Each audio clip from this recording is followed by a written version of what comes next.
નમસ્કાર, good morning. કેમ છો બધાને રામ રામ અને જય શ્રી રામ. તો આજે મિત્રો એ માલ કાલે ઉતરી ગયો છે. 232 બોક્સ થયા એટલે 2320 કિલો ઉતર્યો. 1.5 ટન તમને કહેતો હતો એટલો માલ આપણો ઉતર્યો છે. હવે છે ને ફ્લાવરિંગ પણ આવી ગયું છે નવું. તો પરમ દિવસથી આવી ગયું છે. કાલે બહુ હતું ફ્લાવરિંગ. હવે બધા ફ્લાવર જો ઓલા થઈ ગયા છે. ને આમાં છે ને આજે 05234 મિક્સ કરી નાખ્યું છે પાણીમાં. હવે હલાવવાનું છે 05234 એક સાઈઝ વધે.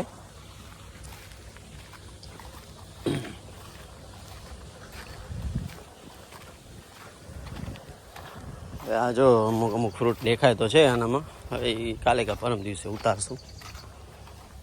ઘણા પાક્યા નથી, થોડા લાલ થયા છે. આ છે ને ફંગસ છે, ડેક્ટ્રોમાઇન કે કંઈક એવું કહેવાય. આની દવા ગોતવી પડશે. ઉપર આપણે વ્હાઈટ કલરના દાગા થઈ જાય. કેમ માણસને શું કહેવાય, કોઢ આવે એવી રીતે આમ ઝીણા દાગા થઈ જાય છે. એ દવા તો છે પણ હવે એ કંઈક કઈ છે એ પૂછવું પડશે. પિયુષને લગભગ ખ્યાલ છે. ફ્લાવરિંગ તો સારું જ છે. જો તમે આનામાં હજી 5 થી 6 ટન માલનો આશરો છે આપણો નવેમ્બર મહિના સુધી. એટલે અત્યારે 8 મહિનો છે, હજી 3 મહિના છે તો 5 થી 6 ટન માલ ઉતરશે. કણી ઉપર છે અમુક જગ્યાએ. ધીમે વળી પાછી કણી આ માલ ઉતરી જશે ને વળી પાછી કણી ચાલુ થઈ જશે. આ ઉતારશું ત્યારે કણીઓ આવી જશે. અત્યારે ફ્લાવરિંગ છે એટલે કણીઓ ના આવે. પછી ફ્લાવરિંગ થોડુંક ફ્રૂટમાં કન્વર્ટ થશે એટલે પછી નવી ઓલું આવી જશે કણીઓ. એટલે આ પાવડી ગોતતો તો પાવડી અહીંયા પડી છે. આવી જો લટકે છે. અને ખાતર મિક્સ કરું તો હવે વાંધો નહીં આવે. તો ઉપર ભરાઈ ગઈ છે ફૂલ ટાંકી. ડ્રીપની લાઈનો પણ જો ઓલી દબાવી દીધી છે.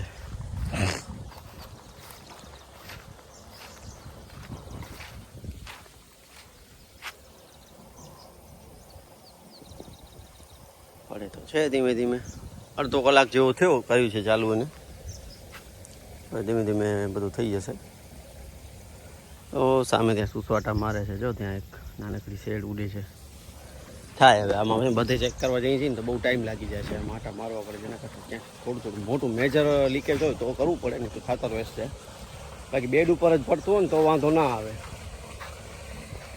આ ઘાસ તો જો આ સાલું રાઉન્ડ અપ મારી હતી તો પણ નથી ઓલું નીકળતું. આનામાં છે ને ઓલી છાંટવી પડશે આપણે એલિયન પ્લસ.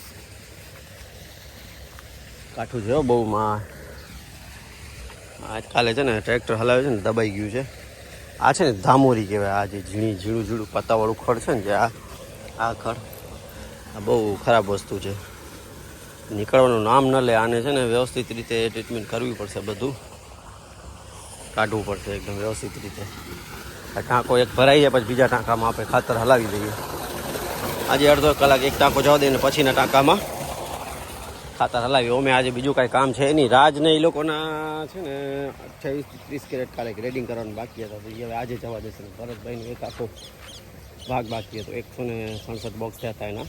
એટલે 1670 કિલા. બીજું 500-600 કિલા આજે ઉતરશે. એટલે આપણે સરખા આવી જશે. હવે 2300ની આસપાસ, 2200ની આસપાસ આવી જશે. જોઈએ કેટલો ઉતરે છે હવે સાંજે. કદાચ આજે સાંજે ઉતરશે એટલે હું કાલના વિડીયોમાં જણાવીશ તમને. કાલની પરમ દિવસે આવશે. આજે તો આ વિડીયો જે શૂટ થાય છે ને એ કાલે આવશે. આજનો વિડીયો તો તૈયાર જ છે. એ તમે આજે સાંજે જોઈ શકશો. આજે એટલે 9 તારીખને. આ વિડીયો હું જે શૂટ કરું છું ને એ તમને 10 તારીખને સાંજે 9 વાગે મળશે. અને જો આજે બપોર પછી શૂટ કરીશ કદાચ ટાઈમ મળશે તો એ 11 તારીખના રવિવારને મળશે લગભગ તમને. હવે જો આ પાકી ગયા છે ક્યાંક છે ને.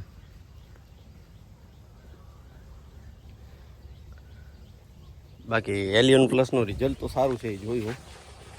હવે લગભગ સમજી લો ને 26/7ના છાંટી હતી. જોઈએ હવે 1 મહિનામાં કેવું રિઝલ્ટ મળે છે. 6 મહિના સુધી નહીં આવે ઘાસ કાંઈ. 7 એટલે 8, 9, 10, 11, 12, 1 જાન્યુઆરી સુધી ઘાસ ના આવવું જોઈએ. પછી જોઈએ. એટલીસ્ટ 4 થી 5 મહિના ટકી ગયું ને તો બહુ છે આપણા માટે. તો એ બહુ કામ કરશે. કારણ કે 4 મહિના તો આપણા હોય છે આ ચોમાસાના. એ નીકળી જાય એટલે આપણો બેડો પાર થઈ જાય એવું છે બધું. રાજને એ લોકોનું અહીંયા છે તો ખરું ઘાસ, પણ હવે એ નિરાતે વળી કરશે. એ લોકો ભુજ રહેવા હાલે કે ને રોજ અપડાઉન કરે છે રાજને આપણા રમેશભાઈ બંને. તો આપણે હાધરસન બંને અપડાઉન કરે છે. કાલે રાત્રે તો અહીંયા જ રોકાણા હતા. થોડુંક છે પાણી, હવે જોઈ લઉં કેટલું રીજ્યું છે તો પછી એ પ્રમાણે પાણી હલાવું ને. હજી ઘણું તો રીજ્યું નથી.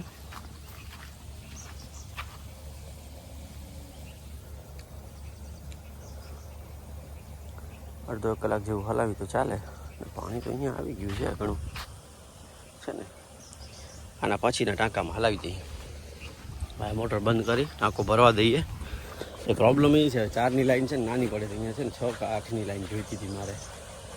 તો આમ 2-3 કલાક કે 4 કલાક હલાવો તો પાણી તમારું ફૂટે નહીં ક્યાંક. આમાં થયું એવું છે. આ ટાંકો છે ને નાનો બની ગયો છે ને આ એ નાનો બની ગયો છે. થોડોક પોળો હોત ને તો પાણી થોડુંક સ્ટોરેજ થાય. રમેશભાઈને એ લોકોનું, રાજનું ને એ લોકોનું છે મોટો ટાંકો. જોઈએ શું થાય છે.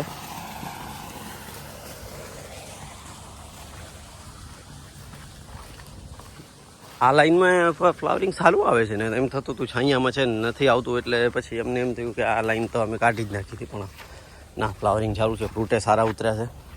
કાલે આટલામાં જ છે ને આ 2 લાઈનોમાં કેટલા ખબર છે 8 કેરેટ ભરાણા.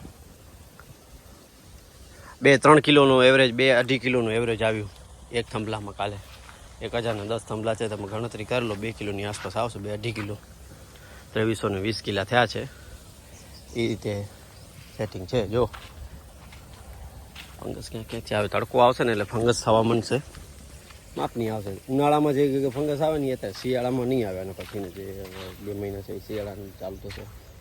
ઓગસ્ટ મહિનો છે એ ચોમાસો છે, 6મો મહિનો.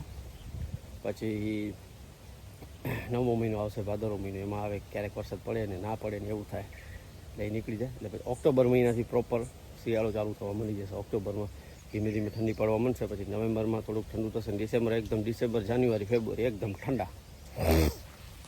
ફેબ્રુઆરી એન્ડ થાય એટલે પછી ઉનાળો ચાલુ થઈ જાય. એ તો બધાને ખ્યાલ જ છે. તો મોઢામાં આવે એટલે જણાવી દઈએ. મારા સબસ્ક્રાઈબર બધા હોશિયાર છે.